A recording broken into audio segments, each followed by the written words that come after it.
BRS నాయకులను అరెస్టులు నిర్బంధాలు చేయడంపై మాజీ మంత్రి హరీష్ రావు ఫైర్ అయ్యారు. రాజ్యాంగ నిర్మాత డాక్టర్ బిఆర్ అంబేద్కర్ వర్ధంతి సందర్భంగా నివాళులర్పించేందుకు వెళ్లనివ్వకుండా ఈ నిర్బంధాలు ఎందుకని ప్రశ్నించారు. ఇది నిరంకుశ నియంతృత్వ పాలనకు నిలువుటద్దమని విమర్శించారు. మీ అప్రజాస్వామిక విధానాలు రాజ్యాంగ ఉల్లంఘనలకు పాల్పడుతున్న వైఖరిని చూసి హైదరాబాద్ నడిగడ్డపై ఉన్న అంబేద్కర్ సైతం నివ్వెరపోతున్నాడని మండిపడ్డారు. ఒకవైపు ప్రజాపాలన విజయోత్సవాలు అని ప్రచారం చేసుకుంటూ మరోవైపు రాష్ట్రంలో అప్రకటిత ఎమర్జెన్సీని ప్రకటించామని సీఎం రేవంత్ రెడ్డిపై విమర్శలు గుప్పించారు. పోలీసులు అక్రమంగా అదుపులోకి తీసుకున్న మా నాయకులు కార్యకర్తలను వెంటనే విడుదల చేయాలంటూ డిమాండ్ చేశారు.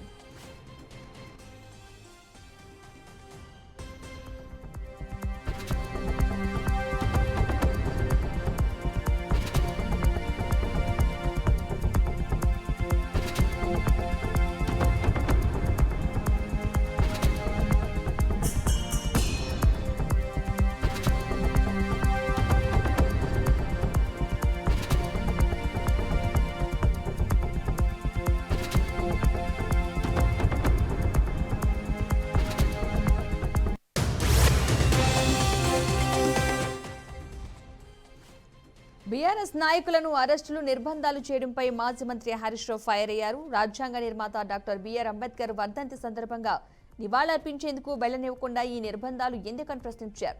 ఇది నిరంకుశ నియంతృత్వ పాలనకు నిలువుటద్దమని విమర్శించారు. మీ అప్రజాస్వామిక విధానాలు రాజ్యాంగ ఉల్లంఘనలకు పాల్పడుతున్న వైఖరిని చూసి హైదరాబాద్ నడిగడ్డపై ఉన్న అంబేద్కర్ సైతం నివ్వెరపోతున్నారని మండిపడ్డారు. ఒకవైపు ప్రజాపాలన విజయోత్సవాలు అని ప్రచారం చేసుకుంటూ మరోవైపు రాష్ట్రంలో అప్రకటిత ఎమర్జెన్సీని ప్రకటించారని సీఎం రేవంత్ రెడ్డిపై విమర్శలు గుప్పించారు. పోలీసులు అక్రమంగా అదుపులోకి తీసుకున్న మా నాయకులు కార్యకర్తలను వెంటనే విడుదల చేయాలంటూ డిమాండ్ చేశారు.